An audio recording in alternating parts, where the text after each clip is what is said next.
My name is Hannah Mason. My name is Anastasia Narak. And the title of our performance is Breaking the Government's Barrier on Censorship, Katharine Graham's decision to publish the Pentagon Papers.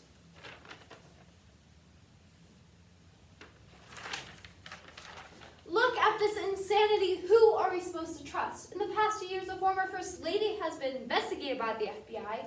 The integrity of the American presidential election has supposedly been compromised, and the president has been impeached. Calm down. It may be insanity, but at least it's being reported.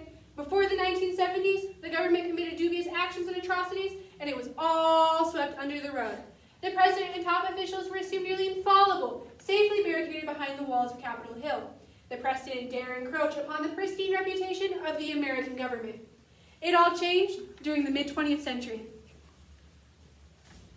The political climate in Washington, D.C. and across the United States intensified as the Vietnam War grew increasingly controversial amongst the American public. As American casualties continued to rise, those opposed to continued conflict in Vietnam began to doubt the actions of the Nixon administration. Newspaper publications raised questions about censorship and the public's right to know. One such publication, the Washington Post, was established as a reputable publication by Eugene Meyer and his son-in-law, Phil Graham, in the 1940s and 50s. After the death of her husband, Phil Graham, in 1963, Katharine Meyer Graham was thrust into the role as the leader of the Washington Post, becoming the first female CEO in United States history amongst the political and social chaos of the 1960s.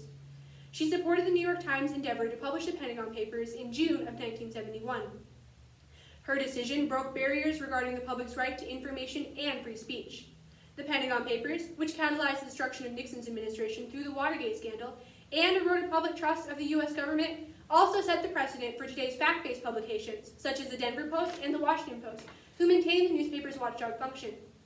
In the late 1900s, Katharine Graham began to compose her autobiography, reflecting upon her life and how her personality shifted from timid follower to courageous leader. How should I say? Oh, I know. I, Katharine Graham, former CEO of the Washington Post Company, leader of a publishing empire, will aim to be both frank and open with my readers. My, how things have changed. Before 1963, as a mindset that woman's role was as a wife and mother, that we were put on earth to make men and children happy and comfortable. I had no objection to my father passing the company to my recent husband Phil in 1946. All that changed when Phil committed suicide in 1963. I found it difficult to find the balance between the expected role of a subordinate woman and the necessary role of a dominating CEO. Meg Greenfield, my advisor, my friend, and fellow warrior in the fight against censorship, taught me to think differently. I'm fully confident in her abilities and want her help composing my own autobiography. Oh, and look, here she comes now. Long time no Meg. see, old friend. How I have missed working together. I am Meg Greenfield, chief editor for the Washington Post, Pulitzer Prize winner, and proud advocate for freedom of the press. I can never comply with the traditional belief held by much of my generation that women are inferior in the workplace. When Kay took charge of the Washington Post in 1963, I finally had an ally, both in my personal mission to rise to the ranks in a man's world and the sacred mission of the journalist, to campaign for freedom through the press. We were two women making our way in a man's world, two journalists fighting censorship, champions for democracy. And it was with this reformed mindset that we approached the Pentagon Papers and the battle against the United States government. Do you remember when her editor, Ben Bantington at the time, delivered the Pentagon Papers to Benjamin Bradley in June of 1971? Oh yes, I remember. We had no idea that Ben had been in contact with Daniel Ellsberg for weeks at the time.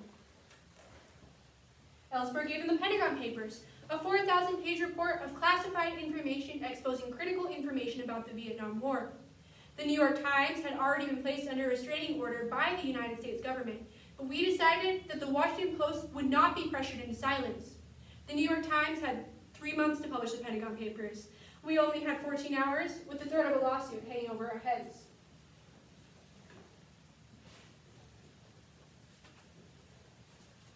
Oh, Meg, look, the Supreme Court decision was just released. I can't bear to look. What if we didn't win? What if it was all for nothing? Well, Kay, you don't have to worry about a thing. They ruled in our favor, 6-3. Did I make the right decision telling them to publish? Look at the backlash that this has caused. My duty was to speak for the people. What if this destroys the company my father worked so hard to build? Oh, stop it. What's done is done.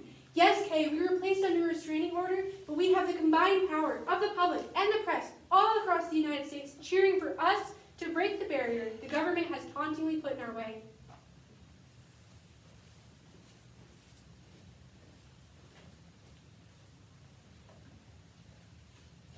The importance of the First Amendment could not have been made more clear.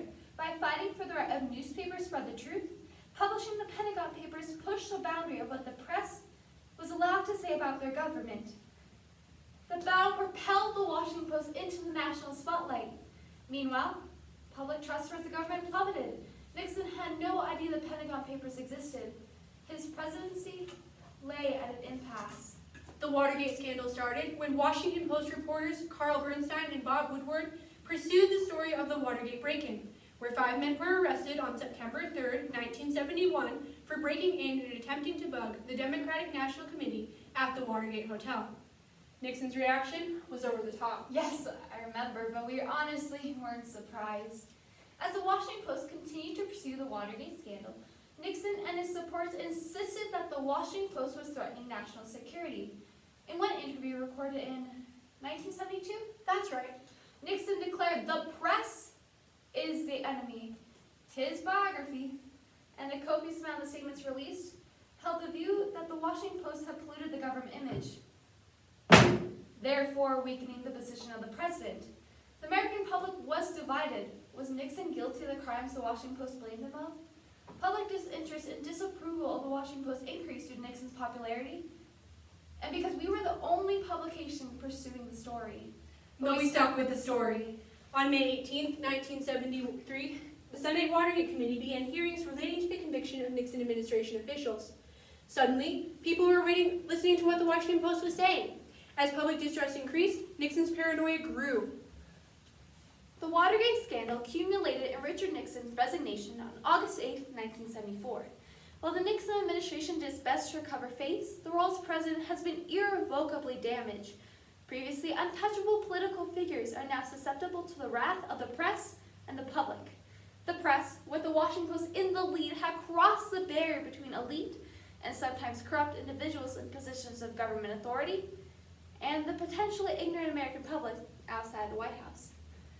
As my late husband once said, news is the first rough draft of history. Ooh, that's good. We should write that down. We really should. Oh, I know what else. I, being the pessimist that I was, expected the Washington Post to wilt under my leadership, not flourish as it did in the years following Watergate. The Pentagon Papers and Watergate presented the opportunity to diminish the censorship barrier that restricted the journalist's pen and its right to voice the truth. My voice, Kay's voice, the voice of the Washington Post, and media outlets everywhere could not keep silent, even with the threats of lawsuits or imprisonments. After all, the only way to assert the right to publish is to publish.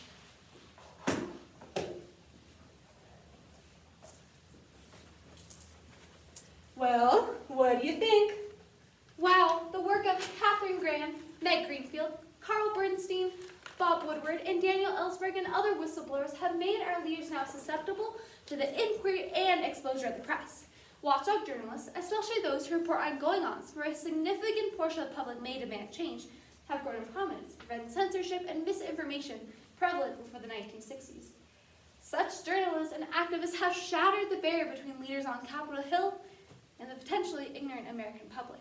Today, reporters are able to report on events such as the Hillary Clinton email controversy, the Mueller investigation, the Trump impeachment hearings, and more local events like the capability of the Colorado Open Records Act to keep the Colorado state government accountable without concerns of government censorship. Such journalists have shattered the barrier and have paved the way so that our country can truly function as a democracy. When I vote in the next election, I want to vote informed. Katharine Graham and the pioneering watchdog journalists of the Pentagon Papers and Watergate scandal broke the barrier of misinformation so I can make an informed decision as a member of a country founded on democracy. After all, Democracy dies in darkness. Thank you.